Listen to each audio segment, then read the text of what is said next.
ভাব সম্প্রসারণ পর্ব ৫ বিষয় বন্যেরা বনে সুন্দর, শিশুরা মাতৃক্রোড়ে। প্রিয় বন্ধুরা, আসসালামু আলাইকুম।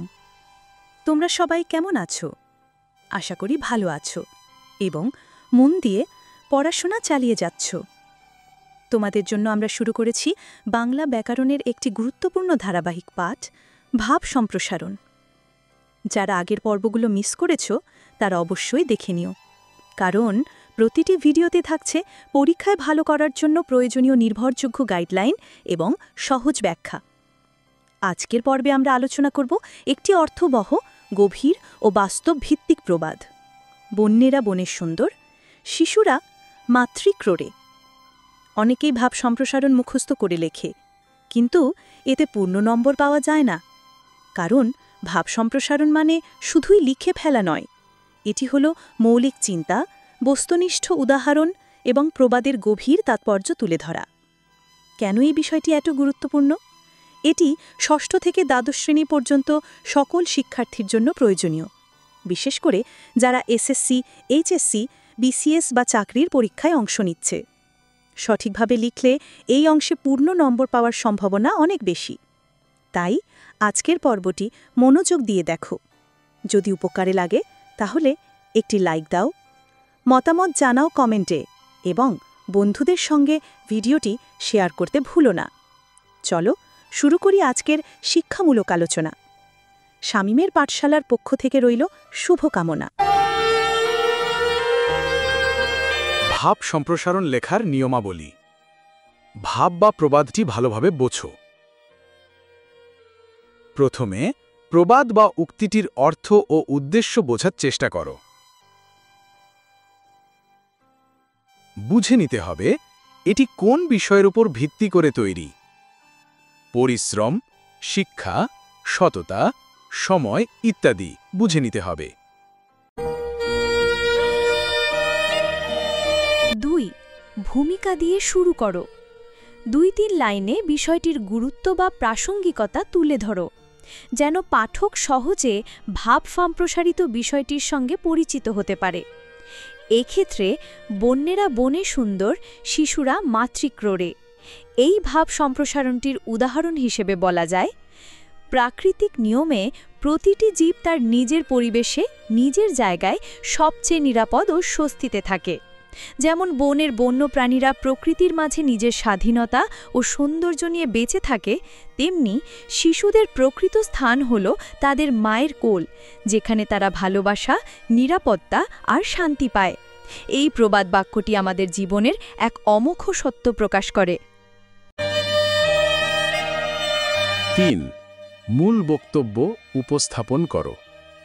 মূল ভাবটি ব্যাখ্যা করতে হবে উদাহরণসহ। এক বা একাধিক অনুচ্ছেদে যুক্তিসঙ্গতভাবে বিষয়টি ব্যাখ্যা করো। প্রয়োজনে ছোট গল্প বা ঐতিহাসিক উদাহরণ ব্যবহার করতে পারো। এখানে বন্যেরা বনে সুন্দর, শিশুরা মাতৃক্রোড়ে। এই ভাব সম্প্রসারণটির উদাহরণ হিসাবে বলা যায়, অনাথ আশ্রমে বড় হওয়া শিশুরা যতই সুবিধা পাক, মায়ের মমতার অভাব তারা কখনো পূরণ করতে পারে না। মায়ের কোলের উষ্ণতা শিশুর মনে আনে প্রশান্তি, দেয় আত্মবিশ্বাসের বীজ। সেই কোলেই শিশু শেখে ভাষা, ভদ্রতা ও নৈতিকতা, যা গড়ে তোলে তার ব্যক্তিত্ব। ৪. উপসংহার লিখো বা কনক্লুশন। শেষের অনুচ্ছেদে সারসংক্ষেপ ও প্রাসঙ্গিক শিক্ষণীয় বার্তা থাকতে হবে, যাতে বিষয়টি সুন্দরভাবে শেষ হয়। এখানে বন্যেরা বনে সুন্দর, শিশুরা মাতৃক্রোড়ে এই ভাব সম্প্রসারণের শেষ কথায় বলা যায়, প্রকৃতি ও মানুষের জীবন একে অপরের সঙ্গে গভীরভাবে যুক্ত।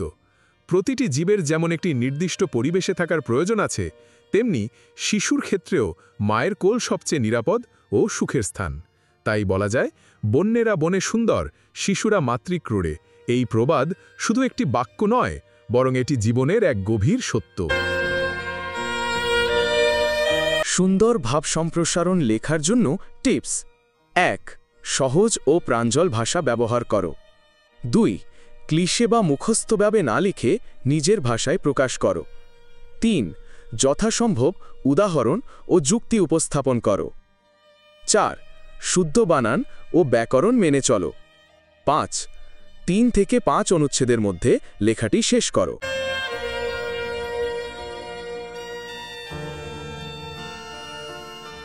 বন্যেরা বনে সুন্দর, শিশুরা মাতৃক্রোড়ে। ভূমিকা: প্রকৃতির প্রতিটি জীব তার নিজস্ব পরিবেশে সবচেয়ে নিরাপদ ও স্বাচ্ছন্দ্যে থাকে। যেমন বন্যপ্রাণীরা বনে সুন্দর, তেমন শিশুদের প্রকৃত স্থান তাদের মায়ের কোল। সম্প্রসারিত ভাব: বনের পশুরা যখন প্রকৃতিতে স্বাধীনভাবে বিচরণ করে তখন তারা সত্যিকারের আনন্দে থাকে। চিড়িয়াখানার খাঁচায় তারা বাঁচে বটে, কিন্তু থাকে না মুক্তি। ঠিক তেমনি শিশুরা মায়ের কোলেই পায় ভালোবাসা, স্নেহ আর মানসিক নিরাপত্তা। মায়ের আদরেই শিশুর ভবিষ্যৎ গড়ে ওঠে। একটি শিশুকে যদি মায়ের আদর থেকে বঞ্চিত করা হয় তবে তার মন ও চরিত্র গঠনে সমস্যা দেখা দেয়। যেমন অনাথ আশ্রমে বড় হওয়া শিশুরা যতই সুবিধা পাক, মায়ের মমতার অভাব তারা কখনো পূরণ করতে পারে না। মায়ের কোলের উষ্ণতা শিশুর মনে আনে প্রশান্তি, দেয় আত্মবিশ্বাসের বীজ। সেই কোলেই শিশু শেখে ভাষা, ভদ্রতা ও নৈতিকতা, যা গড়ে তোলে তার ব্যক্তিত্ব। একইভাবে বনের পশুর জন্য প্রকৃতি শুধু আশ্রয় নয়, বরং একটি পূর্ণাঙ্গ জীবনের সূচনা। উপসংহার: প্রতিটি জীব তার নিজস্ব জায়গাতেই সবচেয়ে সুখী এবং সুন্দর। তাই বলা হয়, বন্যেরা বনে সুন্দর, শিশুরা মাতৃক্রোড়ে। এটি জীবনের এক চিরন্তন সত্য। আমাদের আজকের ক্লাসটি যদি তোমার ভালো লেগে থাকে তাহলে একটি লাইক, একটি সুন্দর কমেন্ট আর বন্ধুদের সাথে শেয়ার করতেও ভুলে যেও না। এভাবে পাশে থাকো, আমরা নিয়মিত তোমার পড়ালেখার জন্য নতুন নতুন ক্লাস ও সাজেশন নিয়ে আসব। আরও বিস্তারিত জানতে চাইলে ভিজিট করো আমাদের ওয়েবসাইটে www.studypointall.com। আমাদের Facebook Shamim Hossain Bakul, Facebook page Shamim study point. শেখার যাত্রায় সাথেই থাকো স্টাডি পয়েন্ট অলের সাথে। ধন্যবাদ সবাইকে।